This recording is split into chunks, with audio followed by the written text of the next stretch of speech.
Donc, j'espère que vous allez toutes, tous, très, très bien. Merci d'être là, sur ce webinaire, consacré à comment on passe de zéro à un quand on lance une boîte ou lorsque, je dirais, heu, on est déjà en train de lancer une offre, par exemple. OK. Et puis ensuite, comment on peut utiliser la prospection et notamment le cold calling pour réussir à connecter avec ses prospects, avec ses futurs clients. Euh, la première chose, je pense, ça c'est vraiment mon mantra quotidien lorsque je fais du sales. Euh, alors je vérifie que ouais, on est tout bien, vous me voyez bien.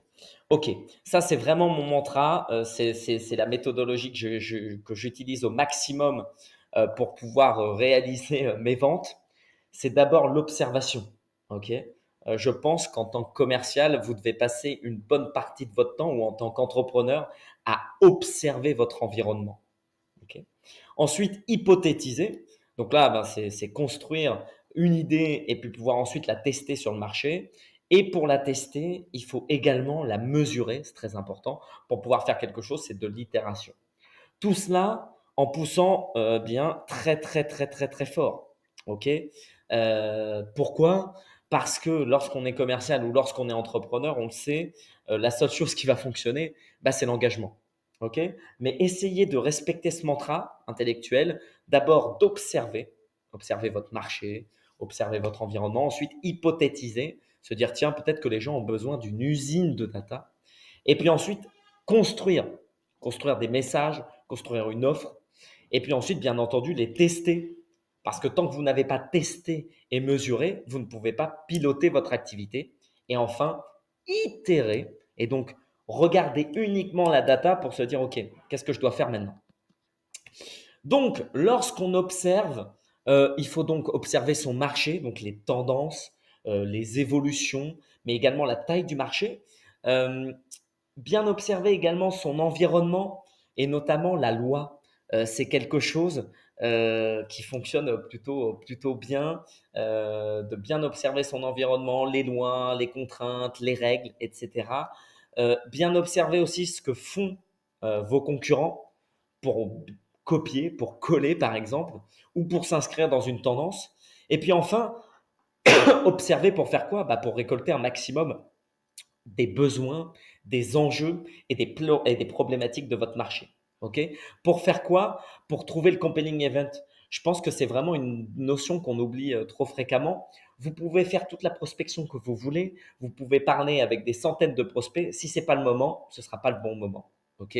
Alors ensuite, vous pouvez essayer au travers du grenouillage d'aller parler à un maximum de gens pour essayer, bien entendu, de créer ce compelling event, mais parfois, en ayant bien observé, c'est quelque chose qui arrive très rapidement.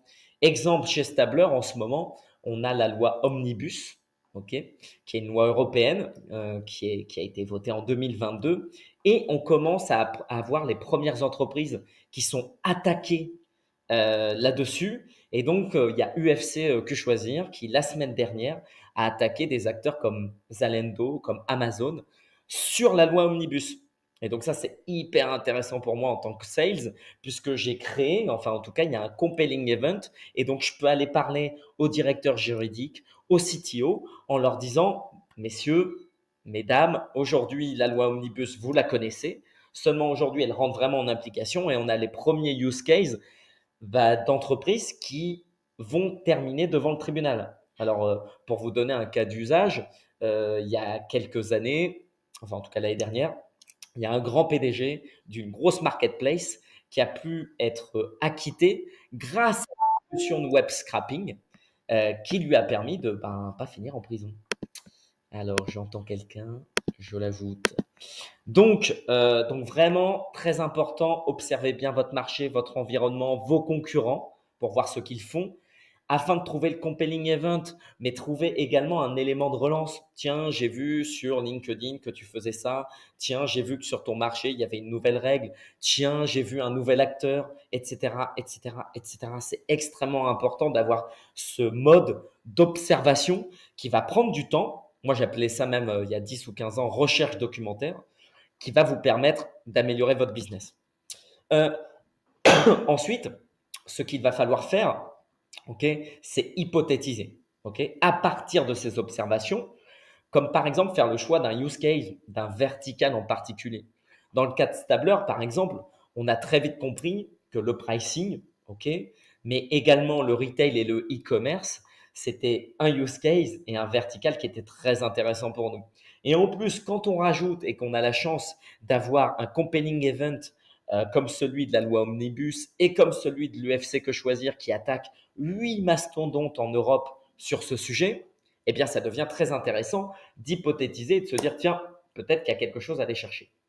Je vous invite également à faire un maximum d'interviews, ok, avec vos prospects. Alors, je parlerai ensuite de buyer persona d'ICP, mais n'hésitez pas à aller parler à un maximum de personnes qui sont dans votre marché, qui peuvent acheter votre solution, votre service, votre produit. Ok. Euh, Moi, je ne m'en cache pas, et je l'ai déjà dit dans des posts LinkedIn, chez Stabler, j'ai interrogé 4800 personnes d'avril à juin l'année dernière pour pouvoir arriver avec une offre de valeur qui soit satisfaisante, ok, et qui soit intéressante pour mes prospects. Alors, et je vais être très clair directement, 4800 personnes à la mano, ok. Je ne crois pas à l'automatisation. Alors, je sais que certains me diront, mais non, mais c'est trop bien, il y a Lemlist, il y a Walaxy, Neodil. J'y crois absolument pas. En tout cas, si vous faites du B2B grand compte comme moi sur des cycles de vente qui sont ultra complexes, j'y crois absolument pas. Donc, soyez créatifs, soyez ultra personnalisés, ok? Et allez interroger les personnes qui sont dans votre marché parce que c'est eux qui vont construire votre offre, c'est eux qui vont construire votre value proposition, je vais en parler juste après, c'est eux qui vont vous aider aussi, qui vont vous présenter parfois même d'autres prospects. Donc c'est vraiment essentiel d'aller discuter avec ces gens et faites-le d'une manière empathique et ultra personnalisée. Je vais encore le répéter et je vais répéter beaucoup de messages, c'est normal. Le métier de sales, c'est chiant, c'est routinier et ça demande un engagement que beaucoup d'autres métiers n'ont pas. Donc, quand je vous raconte que d'avril à juin, j'ai contacté 4800 personnes, autant vous dire que ça m'a pris beaucoup de temps, qu'il fallait être très engagé, trouver à chaque fois un icebreaker pour chacune des personnes pour qu'elles puissent me répondre. J'ai récolté grâce à ça plus de 500 réponses. Et ça nous a permis de créer, par exemple, OnePlant, qui est la première data factory en France, grâce à ces retours-là. Et c'est quelque chose qui fonctionne très bien. Donc, hypothétiser, et ensuite, bien entendu, il faudra donc construire votre value proposition, votre unique selling proposition, votre unique value proposition, hein, celle qui va aussi être différenciante par rapport à vos concurrents. Tout cela pourquoi? Pour essayer de déterminer les bénéfices, les avantages et surtout là où les promesses de votre offre et de votre service. Ok. Il n'y a que ça hein, qui va compter pour vos prospects. C'est ce que vous pouvez leur apporter, ce qu'ils vont gagner en travaillant avec vous et vers où ils peuvent aller grâce à votre solution, grâce à votre service.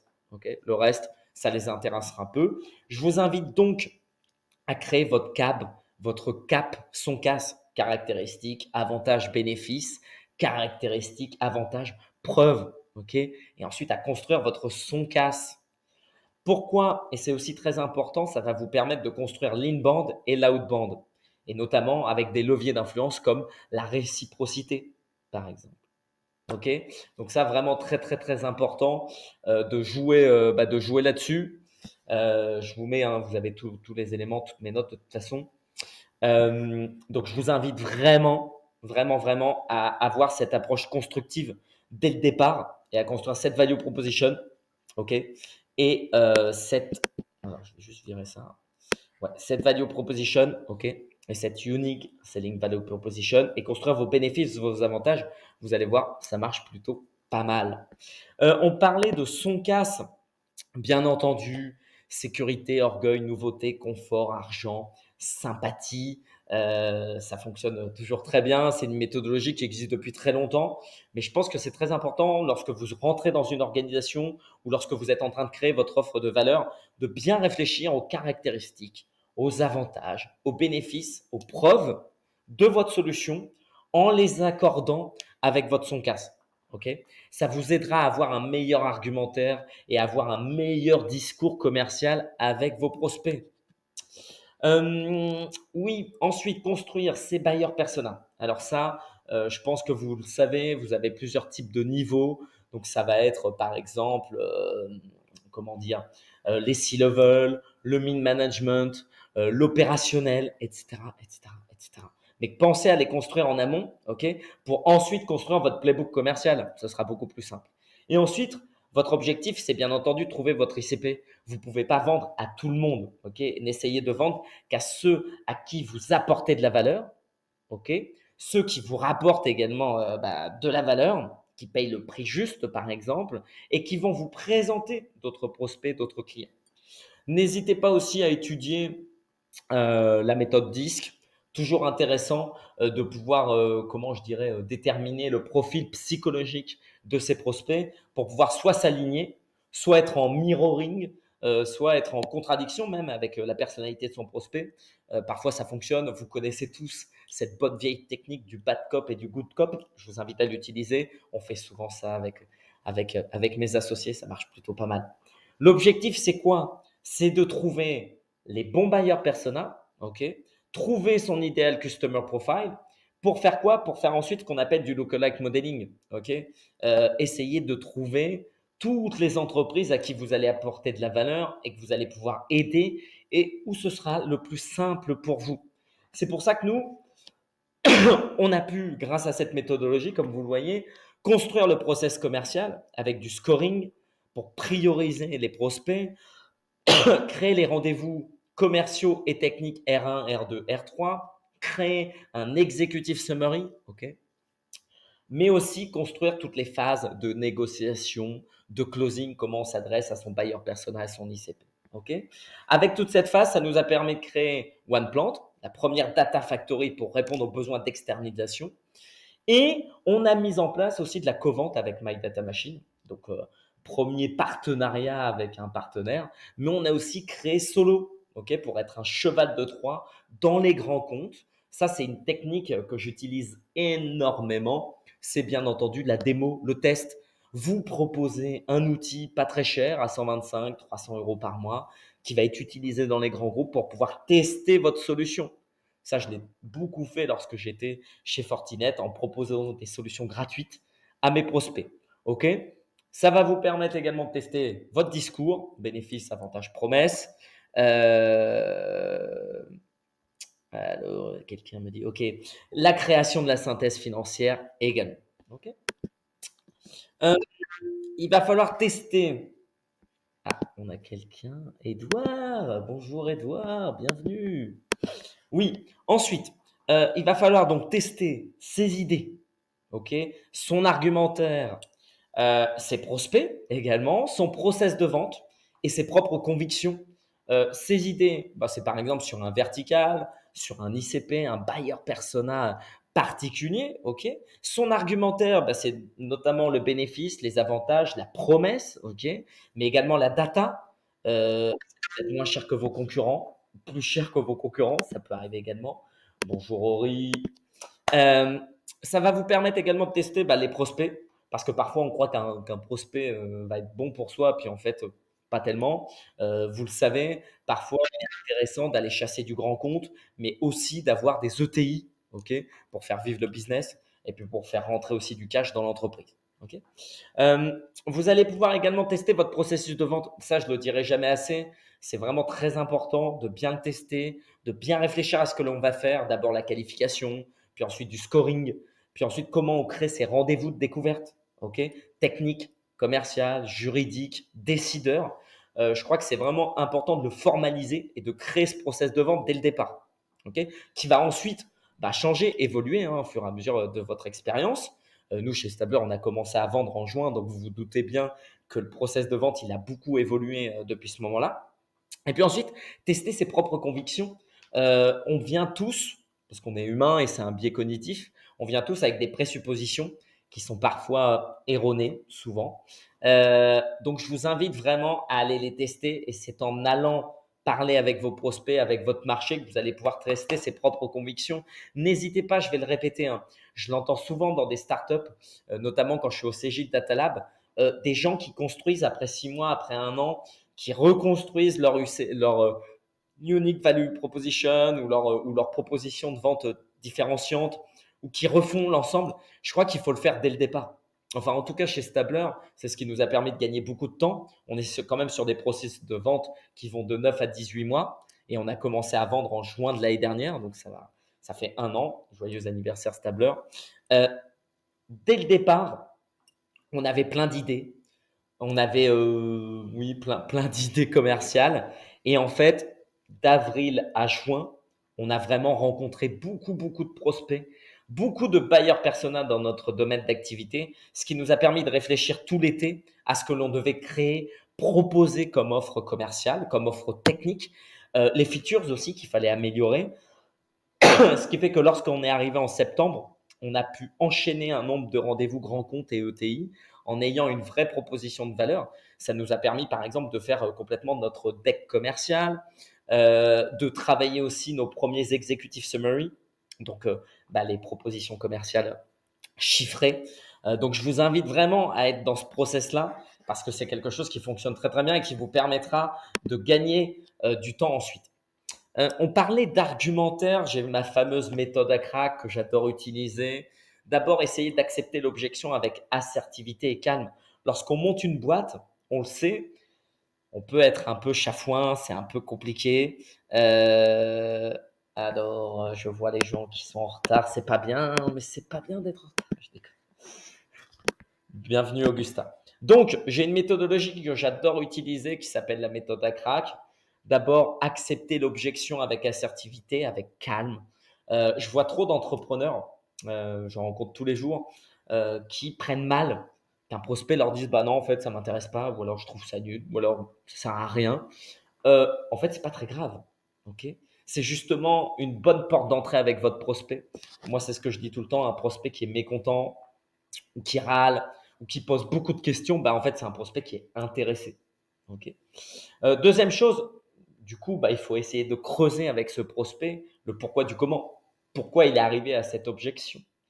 Reformuler l'objection parce que parfois, c'est normal, on n'est pas forcément dans l'écoute active, donc on ne comprend pas exactement quelle est l'objection. Donc, reformuler avec son prospect. Et ensuite, argumenter avec le cap son casse pour avoir des arguments qui pèsent. Ok. Et ensuite, on peut contrôler avec une question fermée, par exemple, pour verrouiller le prospect et bien vérifier qu'on a répondu à son objection. Ok. Ça paraît tout simple, mais essayez vraiment d'avoir une méthodologie pour répondre bah, à la méthode, ok, et à comment cela fonctionne. Vraiment, essayer d'avoir beaucoup d'assertivité, beaucoup de calme, parce que parfois c'est dur, surtout quand on monte une entreprise, et utiliser le CAP ou le CAP son casse, caractéristique avantage bénéfice, caractéristique avantage preuve, pour pouvoir argumenter auprès de votre prospect et bien verrouiller à la fin qu'il a bien compris votre proposition de valeur. Là, je vous ai mis tous les éléments, la mesure, bien entendu. Vous le savez, pour piloter une activité commerciale, si vous ne mesurez rien, ça ne peut pas fonctionner. D'ailleurs, c'est la même chose s'il n'y a pas d'objectifs qui sont donnés à vos commerciaux. Moi, je me pose des objectifs toutes les semaines, ok, tous les mois, tous les quarters, en termes de MRR, en termes d'ARR, de nombre de calls. Donc, vous avez des indicateurs de performance quantitatifs. Là, je vais le répéter, surtout si vous êtes en train de monter une boîte, il n'y a qu'un seul truc qui va compter, c'est l'engagement. Okay. Chez Stabler, d'avril à juin, j'ai contacté 4800 personnes. Ça fait beaucoup de personnes à contacter. Mais ensuite, au mois de juin, j'ai dû faire une cinquantaine de rendez-vous grands comptes. De juillet à août, comme je vous le disais, on a construit plusieurs offres solo, une offre à 125 € pour les solo entrepreneurs, pour les startups early stage, une data factory qui s'appelle OnePlant. Et aujourd'hui, on travaille avec même des partenaires technologiques qui travaillent avec Meta. On a 3 partenaires technologiques dans le monde liés à cette data factory qui s'appelle OnePlant. Ça m'a permis de construire l'ensemble du process commercial, qualification, découverte, négociation, closing. Pourquoi? Parce qu'au mois de septembre, on avait déjà closé des clients. Donc, la performance, elle vient aussi de votre engagement. Et de septembre à mars, On a fait extrêmement beaucoup de rendez-vous avec Paul et Anis, ok, sur une vingtaine, une trentaine de grands comptes. Donc ça demande beaucoup d'engagement, beaucoup de rendez-vous, mais il n'y a pas de secret en fait, hein. Que ça qui va payer. Et ensuite, vous avez des indicateurs, bien sûr, de performance qualitative. Et puis ensuite, des indicateurs de performance basés sur des taux. OK. Et je vous invite à vous fixer des objectifs grâce à la méthodologie SMART. Donc, je vous ai tout mis là. Le taux d'appel, client émis, le nombre d'appels aboutis, avec répartition par statut de clôture aussi. Les statistiques d'email, email ouvert, email répondu, taux de bounce, etc. Les évaluations de nouvelles opportunités commerciales, l'évaluation du temps passé pour la conclusion d'une vente, le coût d'acquisition client, bien entendu, ça bien y réfléchir aussi. Vous le savez, quand on fait du grand compte, hein, c'est quelque chose qu'on mesure énormément. Donc, je vous invite vraiment à bien modéliser votre CAC, votre coût d'acquisition client, pour bien réfléchir là où vous devez mettre des billes. Est-ce que c'est dans le marketing? Est-ce que c'est dans les événements, etc. Et ensuite, le coût par prospect par lead. Ok. Je rappelle pas, vous devez le savoir pour les OKR, pour Smart, donc des objectifs spécifiques, mesurables, atteignables, réalistes et temporellement définis. Ok.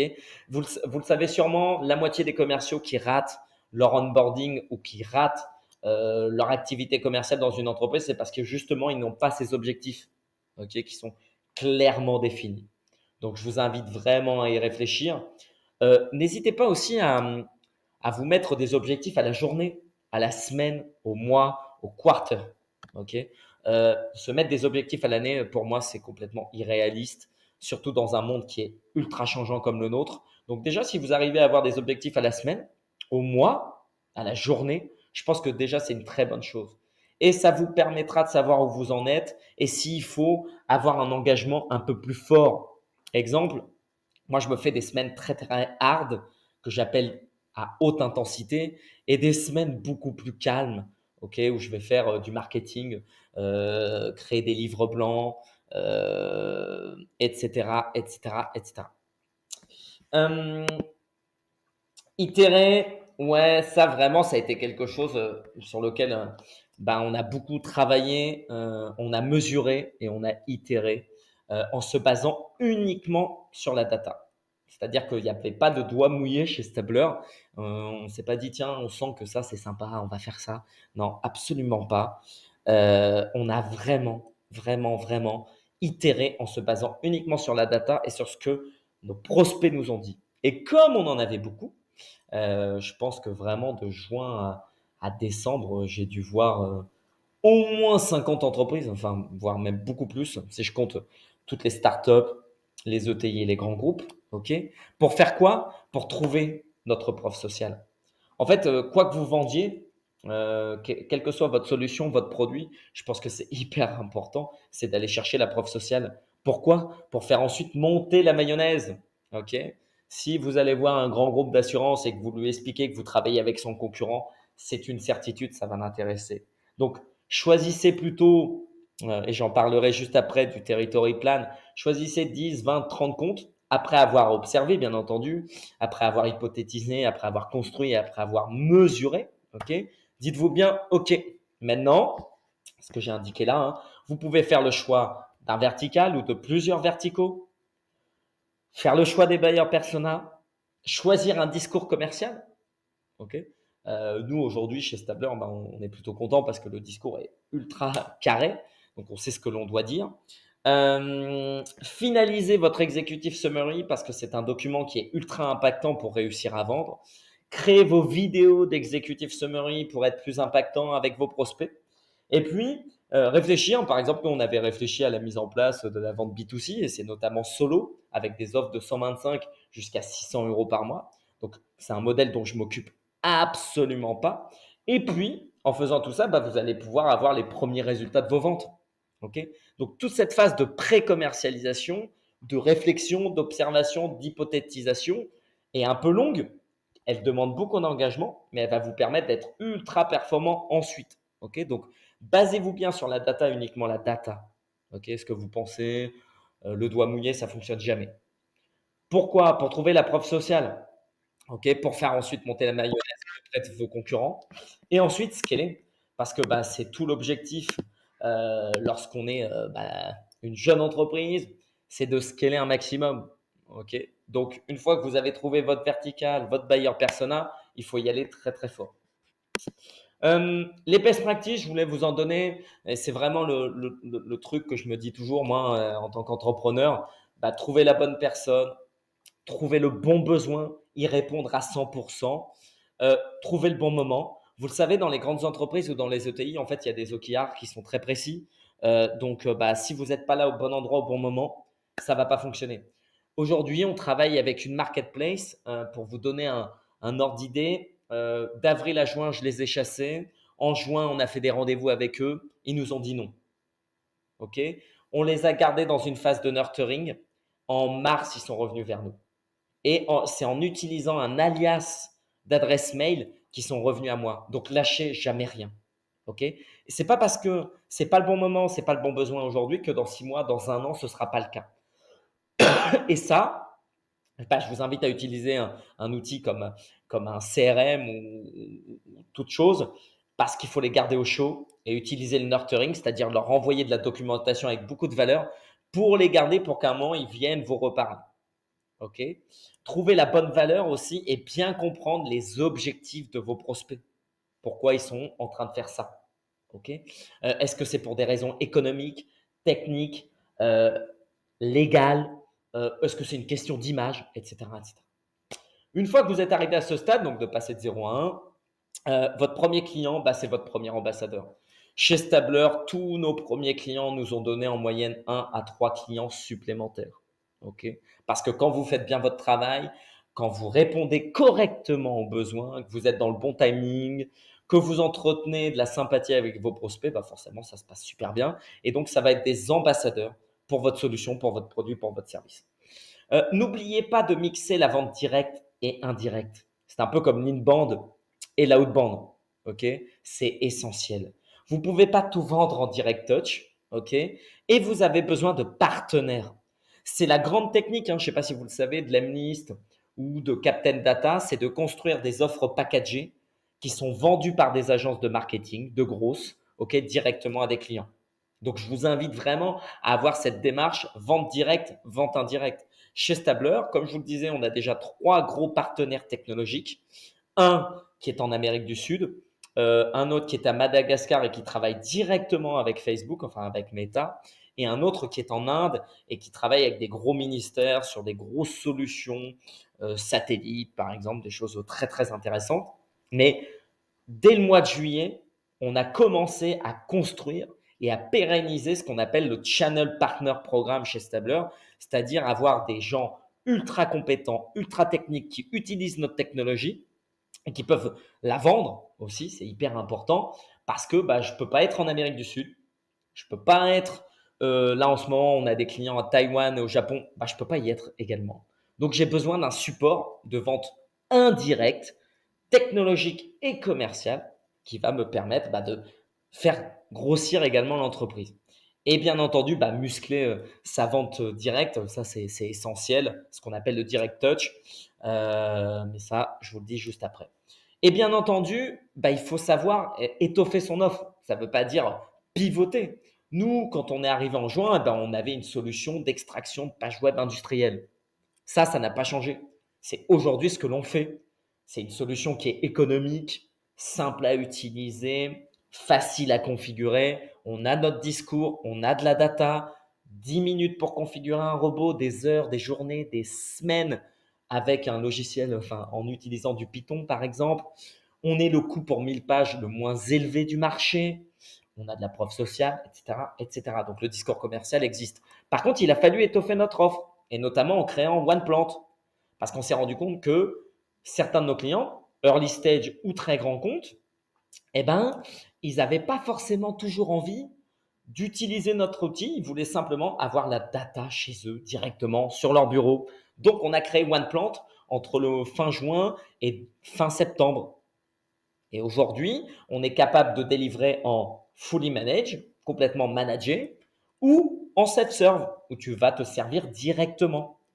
Et ensuite, on s'est rendu compte aussi qu'on pouvait être des bâtisseurs de technologie. Donc, on a créé Solo. Et aujourd'hui, on a des startups, et je les salue comme Circle, bonjour à Nicolas, bonjour Alain, ou comme Greendeed, ou comme De Brick en Brick, comme Lifetrend, qui construisent leur technologie d'extraction de données sur notre technologie. Donc, on est vraiment très important pour eux, ils sont très importants pour nous, mais c'est un win-win qui est ultra intéressant. Et bien ça, si on n'avait pas étoffé notre offre, on n'aurait pas créé Solo, donc des offres à 125, 300, 600 euros par mois. Et puis enfin, il faut formaliser les choses, donc créer votre playbook commercial. C'est hyper important de créer cela. Ça va vous permettre d'onboarder des alternants, des stagiaires de façon beaucoup plus simple. Exemple, Ludovic, qui est arrivé chez nous pour 2 mois de stage en 1 semaine. Il était formé au discours commercial de Stabler.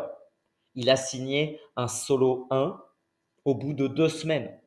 Ok, c'est pas, il a 20 ans, il est en école de commerce, donc il avait peu de connaissances commerciales. Par contre, il avait un playbook ultra formalisé, ce qui lui a permis de s'épanouir directement. Et il a signé plusieurs solos. Il a écrit du marketing pour nous. Il a fait des rendez-vous aussi. Et surtout, il a le discours commercial. Même s'il ne comprenait pas au départ exactement comment ça fonctionnait, il avait le discours sales. Euh, peut-être que là, j'avais d'autres éléments à vous donner. Donc, ouais, une phase d'interview, ensuite une phase d'hypothétisation, construction, testing, measurement et itération. Euh, Sachez et faites-le, mappez vos comptes. Ok. Faites ce que l'on appelle du grenouillage, donc C-level, mid management, opérationnel, et essayez de déterminer aussi une carte des pouvoirs. Ok. Vous le savez très bien, dans les organisations, il y a des gens qui ont plus de pouvoir que d'autres, et c'est à vous de le déterminer. Et c'est donc en discutant et en échangeant avec vos prospects que vous allez pouvoir y arriver. Construisez un territory plan. Oui, c'est impossible d'adresser l'ensemble des comptes de la Terre. Ok. Donc, il vaut mieux travailler correctement sur une dizaine, une vingtaine, une trentaine de comptes plutôt que sur 150. Quand vous faites du grand compte, souvent à l'année, vous allez travailler sur 10 à 20 grands comptes. Ok. Ce qui va représenter des millions d'euros de pipe. Ok. Donc, il faut le gérer.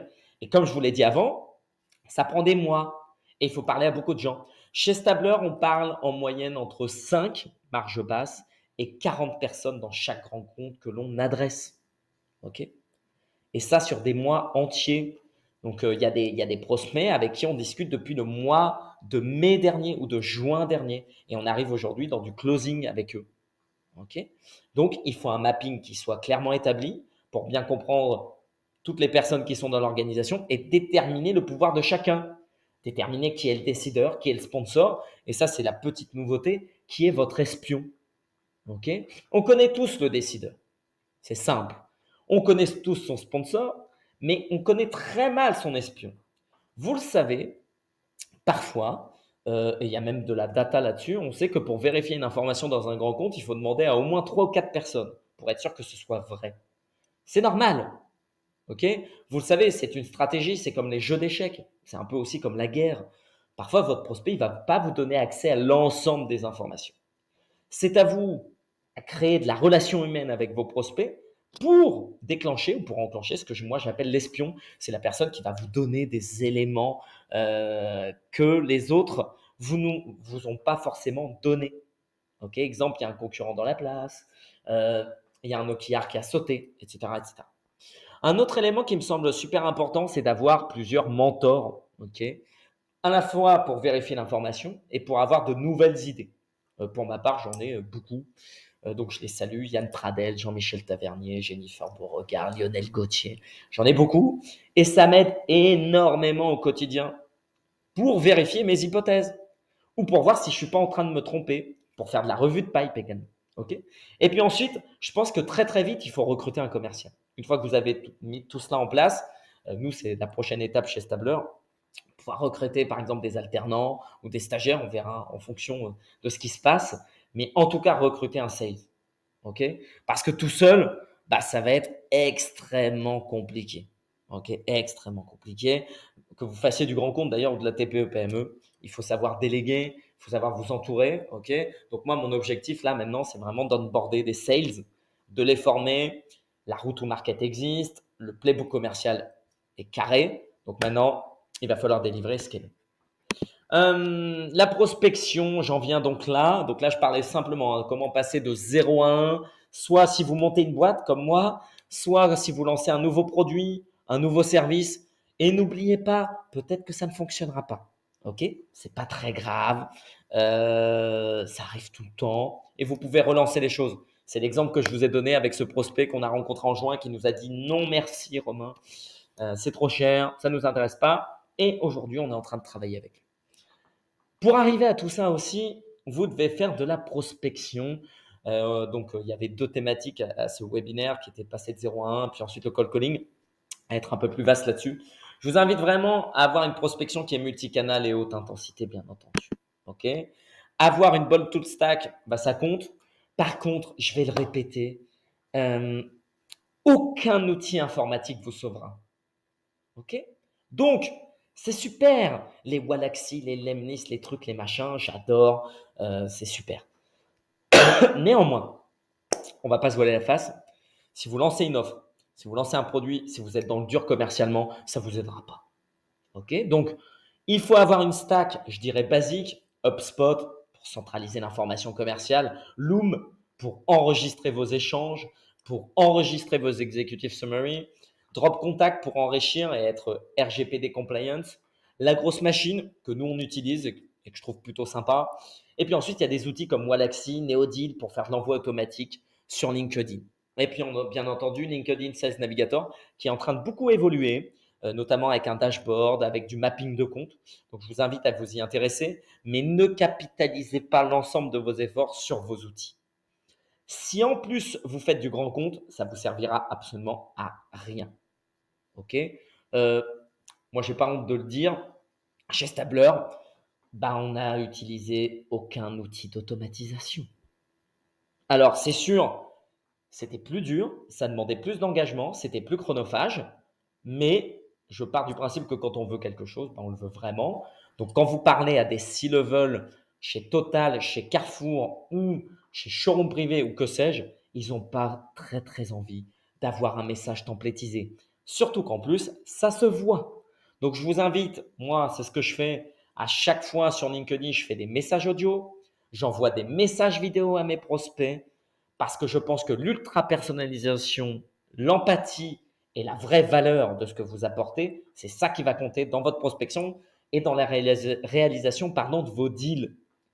D'où le fait d'avoir des vrais bénéfices, des vrais avantages et une vraie promesse avec de la data. OK. Euh, donc, le cold emailing, bien entendu, vous connaissez tous. Empathie, créativité. Vous pouvez utiliser cette bonne vieille méthode de 1800, je ne sais plus combien, AIDA. C'est un bon framework, hein, mais je vous invite à utiliser une autre méthode qui est la méthode des 3 W, qui est donc pourquoi vous contactez en particulier cette personne. Vous devez donner du contexte, soyez créatif, ok, une à deux lignes maxi. Pourquoi votre proposition de valeur est différenciante par rapport à vos concurrents et quels sont les avantages et les bénéfices de votre solution. Comment vous pouvez aider votre prospect, une à deux lignes maximum. Et ensuite, pourquoi on se parle maintenant? C'est notamment le compelling event, hein. Quel est l'événement déclencheur? Quel est aussi le call to action? Et c'est le moment aussi de cranter la prochaine étape par une question ouverte. Ok. Et si on prenait un café la semaine prochaine, par exemple? Mais vraiment, utilisez soit la méthode AIDA, soit la méthode des 3 W et n'oubliez pas de terminer par un call to action. Prenez un rendez-vous dans mon calendrier, allez télécharger notre livre blanc et surtout, utilisez le levier d'influence de la réciprocité qui est donc donner de la valeur pour recevoir de la valeur. Euh, en call de LinkedIn, ça c'est quelque chose chez Stabler qu'on utilise de plus en plus. L'emailing, ça marche pas des masses, on va pas se voiler la face, surtout en ce moment. Ça changera, ça reviendra, j'en sais rien. Ce que je sais, c'est que avoir une influence, avoir un impact sur LinkedIn rapporte beaucoup de leads. Nous, ça nous a permis, par exemple, de parler avec Mano Mano, de parler avec Decathlon, de parler avec National Pen, qui sont des mastodontes, soit mondiaux. National Pen, c'est une entreprise mondiale, soit européenne. Ok. Donc, vraiment, utilisez LinkedIn et je remercierai jamais assez Claire Janvrin, qui n'est pas là, mais Je remercie de m'avoir poussé là-dedans parce que plus vous allez créer des posts LinkedIn, plus vous allez travailler votre personal branding et donc améliorer votre reach. Et en fait, vous allez construire une approche de prospection qui va être ultra efficace. Okay. Aujourd'hui, chez Stabler, on utilise les posts LinkedIn pour amener nos prospects sur des livres blancs de très grande qualité, qu'on va même parfois écrire avec des avocats, okay, ou avec des gens qui maîtrisent très très bien techniquement le web scrapping. Euh, on a mis en place tout un ensemble d'articles médium avec beaucoup de valeur, beaucoup de qualité, des livres blancs, comme je vous le disais. Et ça nous permet donc, au travers de LinkedIn, d'aller capter des prospects, mais là, vraiment de façon inbound, sachant que nous, chez Stabler, on était plus des gens très, très forts, entre guillemets, sur la outbound. Et aujourd'hui, on a une bonne approche là-dessus. Ça nous a permis de closer des deals, de rencontrer de nouveaux prospects, de parler à pas mal de gens. Donc là, comme outil, vous pouvez utiliser bien sûr les articles sur Medium. Vous pouvez utiliser Humpso, qui est un super outil pour créer des landing pages.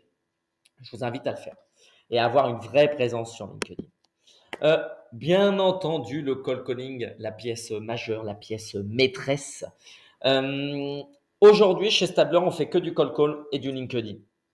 Ok, on tapisse avec de l'emailing parce que c'est une best practice, mais vraiment ce qui fonctionne le mieux, c'est le cold call et LinkedIn. Donc, première étape, écrire un script de grande qualité, ok, en réfléchissant au cerveau humain. Hier ou avant-hier, parce que j'ai souvent des sales qui m'appellent et c'est horrible quand ils vous appellent et qu'ils vous disent bonjour, je m'appelle machin. Alors, voilà, chez machin, on fait ça, ça, ça, ça, ça. Ça ne sert absolument à rien. Ok, donc appliquez par exemple le Yes 7. Demandez l'autorisation. Est-ce que vous avez 30 secondes top chrono pour que je vous explique la raison de mon appel? Je vous invite à consulter les 5 règles d'or du call calling par gong.io par exemple, ok? Qui est donc demander si ça va, ça coûte rien.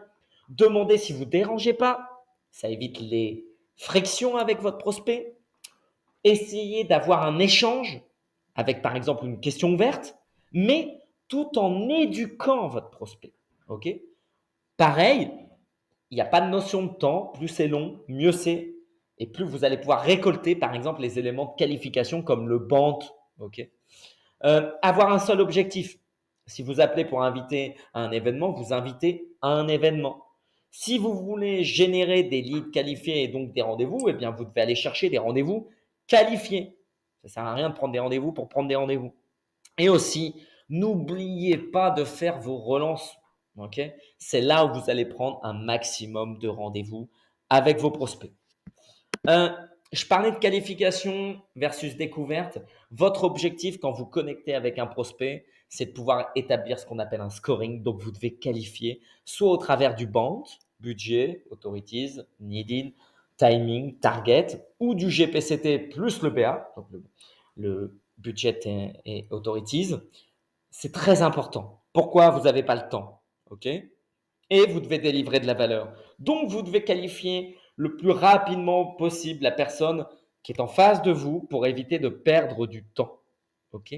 Parce que ce temps-là, après, ça va être très difficile de le rattraper.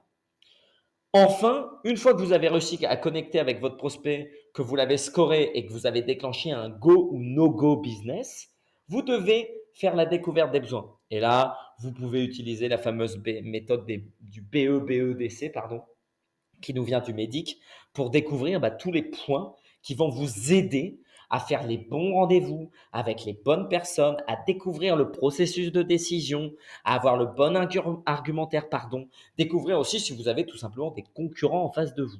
Donc, essayez de formaliser les choses et je pense que le métier de vendeur, c'est absolument et seulement un métier de méthodologie.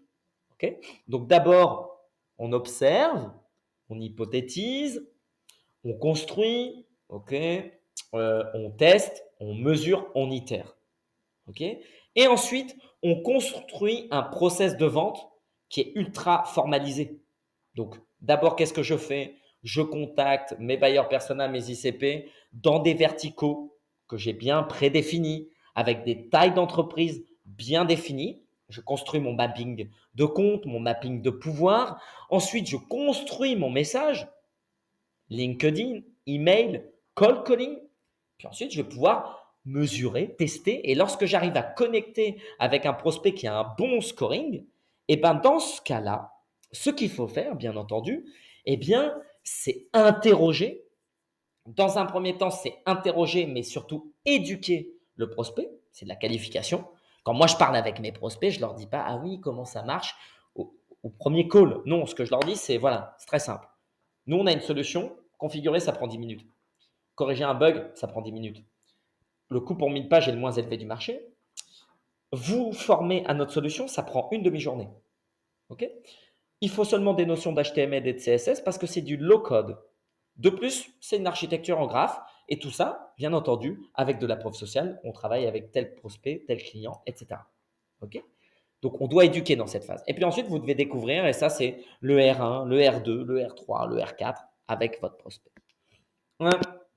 Bien entendu, l'état d'esprit, mes amis, c'est très important. Le métier de commercial, bah, c'est le métier, vous le savez, hein, soit c'en est pas un, d'ailleurs on vous dira que c'est pas un métier, ça arrive très souvent, on me le dit encore aujourd'hui, hein, que c'est pas du tout un métier.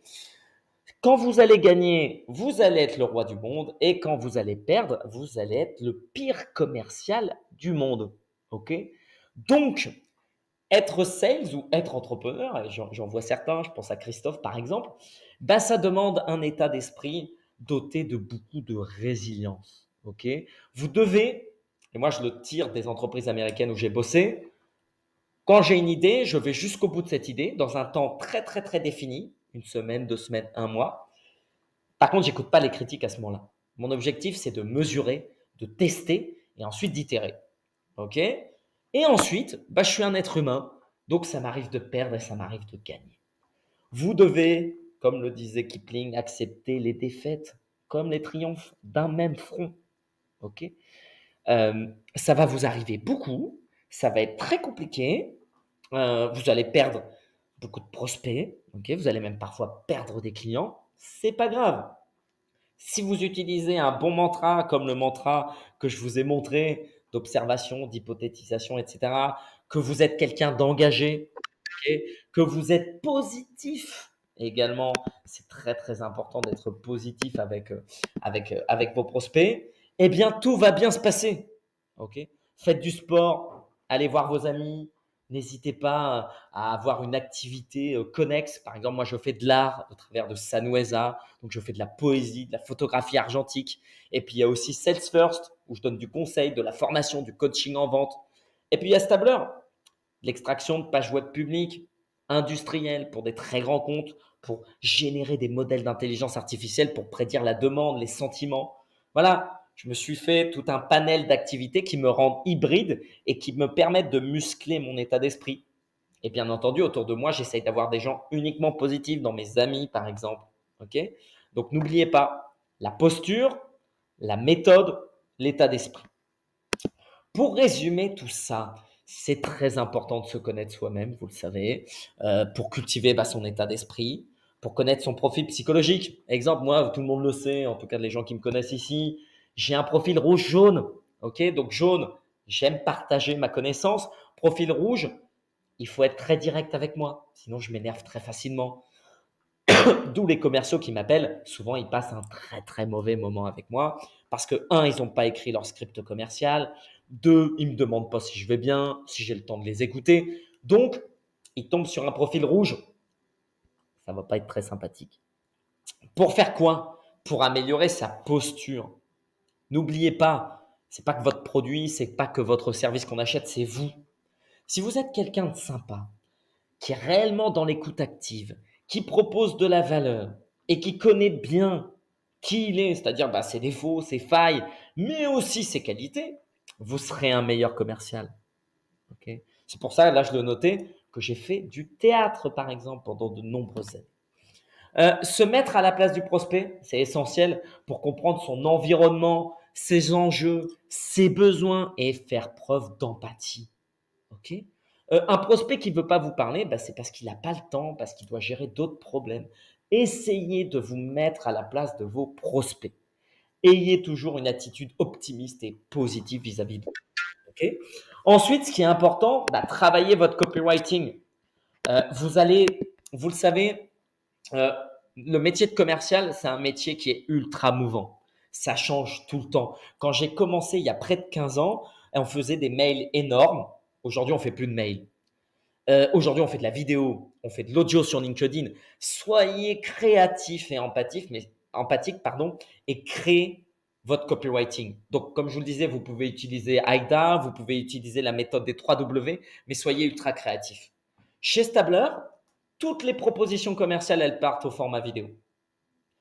À chaque fois que je connecte avec un prospect, j'essaye de lui envoyer un petit message audio sur LinkedIn. On essaye d'être ultra, ultra, ultra créatif. Et surtout, quand je dis travailler votre copywriting, ça vaut pour tout. Ce qui marche aujourd'hui ne marchera pas demain. Ok. Donc, n'utilisez pas des techniques et formez-vous aussi régulièrement. Je pense que c'est important. Donc, voilà, maîtrisez bien les objections parce que c'est ce que vous allez y faire face dans chacun de vos rendez-vous, prospects, clients. Ok. Pourquoi? Pour être convaincu, être convaincant et pour se battre. Je sais, ça se dit pas, mais le métier de sales se compare beaucoup à ce magnifique Lewis Hamilton. Ok. Pour moi, le métier de commercial, c'est avant tout un métier de sportif de haut niveau. On passe beaucoup de temps au bureau à faire de la recherche documentaire, à observer, à hypothétiser, à tester. Et puis, en fait, il y a un seul rendez-vous client. OK? Il n'y a qu'une seule fois on rencontre son prospect. Donc, il faut avoir une maîtrise totale du discours commercial, bénéfices, avantages, promesses et maîtriser l'ensemble des objections qui peuvent exister. Entraînez-vous avec vos associés, avec vos sales, que sais-je. Nous, avec Paul et Anis, on a beaucoup travaillé notre discours commercial en role-play, ok, ensemble, avant même d'y aller. Lorsqu'on va voir un client, on fait un brief technique, un brief commercial, un brief juridique pour avoir l'ensemble des réponses aux questions qui pourraient être posées lors de l'entretien. Ok. Maîtriser l'écoute active. Pourquoi? Il y a très peu de sales qui maîtrisent réellement cette faculté. On écoute peu. Aujourd'hui, vous avez des outils pour enregistrer, donc vous avez vraiment plus d'excuses. Et ensuite, c'est horrible ce que je veux dire, mais ça dépend aussi de vous d'aller chercher le deal. Ok. Il faut avoir envie, donc il faut se battre, il ne faut pas lâcher. Vous le savez, et surtout moi qui fais du closing grand compte depuis près de 15 ans sur des ventes complexes, ce n'est pas un sprint, c'est un marathon. Donc il faut avoir une envie très très très très forte. Voilà, en tout cas, moi je vous remercie de m'avoir écouté. Maintenant, on va faire comme il est. Ah oui, il est déjà 14 heures. Peut-être faire un petit